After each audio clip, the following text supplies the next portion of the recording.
What's up, Kansas City? I'm your host, Glenn Brian Frizzell, coming to you today from the Lincoln Economic Building. Our special guest is Mr. Zebedee Collins, author, minister, community activist. Mr. Collins, we initially met at the Black Expo where you were telling me about the preventable death of your infant son due to medical error. Can you tell us exactly what happened? Okay, my wife and I have 5 daughters. We didn't have any sons. And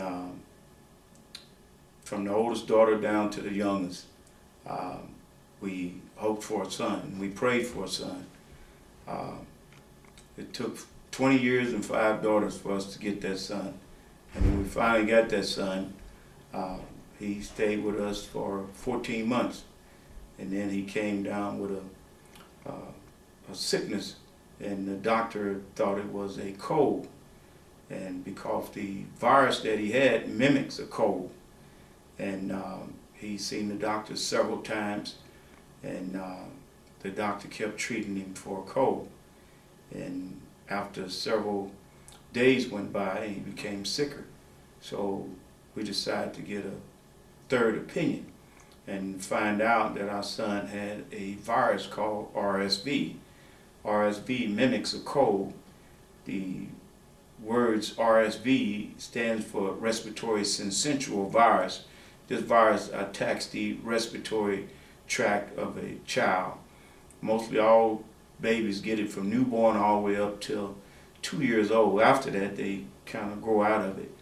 And if a child have an underlying medical condition like asthma, or they was born premature, that means their lungs wasn't developed to the point to where it's able to fight off these viruses and things when they catch this virus. But it mimics a cold, so you would think that if it's cold, if you don't have any tests ran. So our son got a severe case of that virus, and so we decided to get a third opinion, and it was just as simple as taking a swab and swabbing the nose and putting it in a solution. And so when the third doctor diagnosed our child and determined that he had the respiratory syncytial virus, RSV, he had to be hospitalized. And when we hospitalized him, they was treating him for dehydration because the virus caused the child not to want to eat or drink any fluids. And so he became dehydrated, so they hospitalized him, gave him some antibiotic, and rehydrated him. In the process of doing all that, they overhydrated him, gave him too much fluid, and not knowing at that time that the virus, when it attacks the lungs, it causes the lungs to produce excessive fluid to try to rid itself of the infection.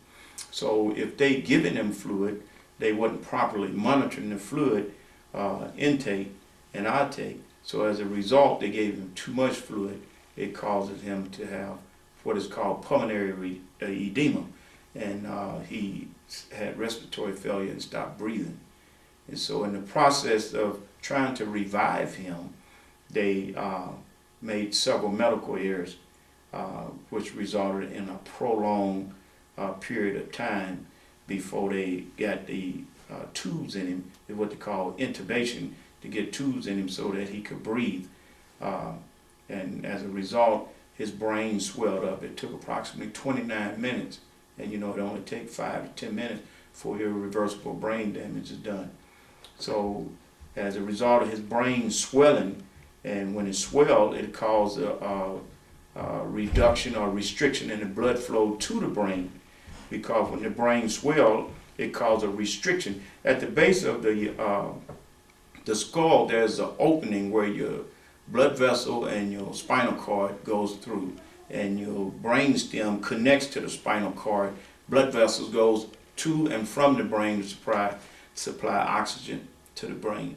And the cerebral spinal fluid that produces in the forecavity of the brain called the ventricle system, the fluid called spinal fluid comes out of there, and it exits from the first ventricle down to the second, third, and fourth down through the brain stem, where the brain stem connects with the spinal cord So what happened was, he was deprived of oxygen, it created a vicious cycle where his brain was swelling, and as it swelled, it caused a restriction in the blood flow to the brain and from the brain, and it caused a restriction in the cerebral spinal fluid coming out of the fourth ventricle. So as a result, it created such massive and intense swelling that it causes the brain to swell inside the cavity of the skull, and so it couldn't expand any further but down through the opening at the base of the brain called the foramen magnum, and it causes some damage in the brain stem, and as a result of that, he suffered brain damage and died. And so the hospital staff, they took a CT scan of the area of his brain and tried to say that he had a brain tumor, and that was the reason why he died. But I did some extensive research and found out the process that the brain goes through when it's deprived of oxygen, and it that's a carbon copy of what his brain went through. And it also had the same image as a brain would have when it's deprived of oxygen and it's swelled and try to herniate. The term herniation means swelling and bulging down through the foramen magnum, and it causes the damage in the brain stem, which causes a blockage of the blood flow to the brain and from the brain, and the cerebral spinal fluid from exiting the brain. Right in the stem, it'll show an image about the size of a dime, Right. and it will look like a mass or a tumor or something if you don't know any better. So I found that out, and I got an attorney, and he took on the case. He did his part, and I did my part. And as a result, we was vindicated. Mr. Collins, you sound real knowledgeable about what happened to your son. You quote there's an interesting fact on your website, really just shocking, that says there are over between 44 and 98,000 preventable deaths every year due to misdiagnosis on the hospital level. You also talk about making a promise to your son as he was dying. Can you talk a little bit about that promise and how that led you to write a book? Yes, there's a lot of interesting things that I related to my son with. We interacted, although I know he couldn't respond verbally, but I feel that he heard me. And so as a result, I whispered in his ear, and I told him, after I felt and concluded that he was to the point of no return, I whispered in his ear and I told him, son, as long as I live and I have breath in my body, I will not stop until we find out the truth as to the cause of your death.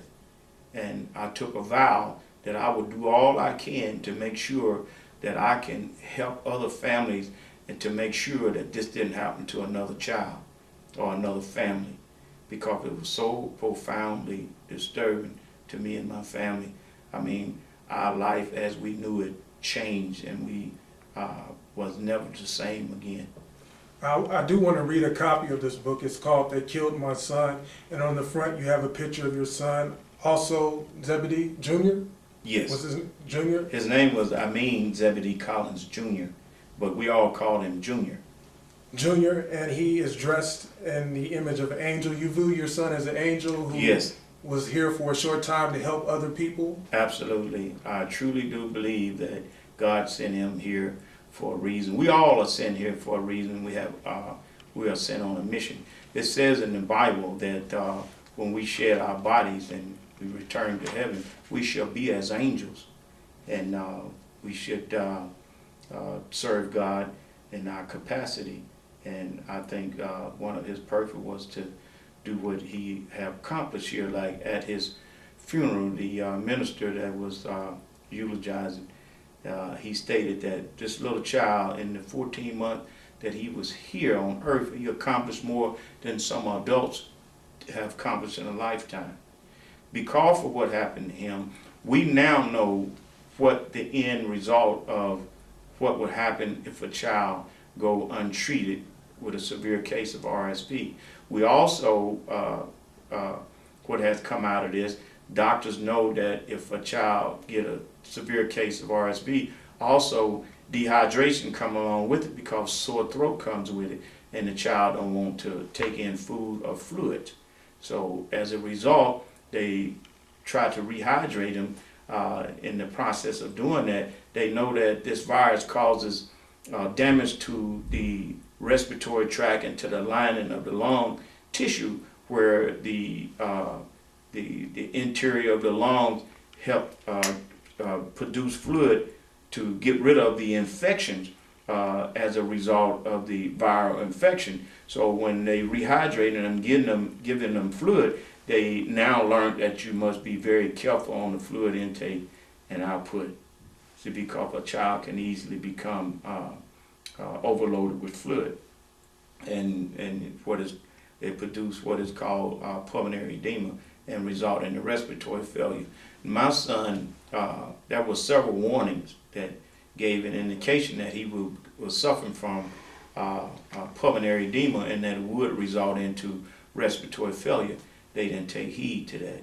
The what is called the oximetry meter, which monitors the oxygen level within the blood, went off several times over a period of time, but they didn't take heed to that.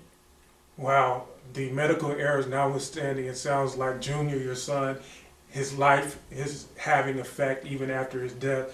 I want to give our What's Up Kansas City viewers your website, www.theykilledmyson.com. How can they help, or how can they get more information about RSV, Mr. Collins? Well, you can go to my website and you could get the information off there. You can contact me through my website, and also in this book, in my book that I wrote, it's called They Killed My Son. It has a whole lot of valuable information in here that was obtained from actual experience of what we went through and what I've obtained as a result of doing extensive medical research. Put all this information in here to help other families. All you have to do is go in here and read this information. Not only will it educate you about RSV, it would also educate you about how there are between 44,000 and 98,000 deaths a year is due to medical errors in hospital. Not just medical errors, but preventable medical errors. There's a difference between medical errors where someone just honestly made a mistake, but what happened to my son was preventable, because all it took was to run some tests after he was seen by a doctor several times for the same symptom, and that could have been prevented. So you can learn a lot from all the information that have been obtained and put in this book for the benefit of others. Well, Mr. Collins, that's very encouraging, your son's life story. Our best goes out to your daughters as well as your wife. Please come back and share with us in the near future. What's up, Kansas City? I'm your host, Glenn Bryan Frizzell. Thanking you for tuning in. Check out more video online at www.whatsupkansascity.net. And remember, the sky is the limit. Aim high. Shoot for the moon. If you miss, at the very least, you'll land among the stars. Amen. Thank you.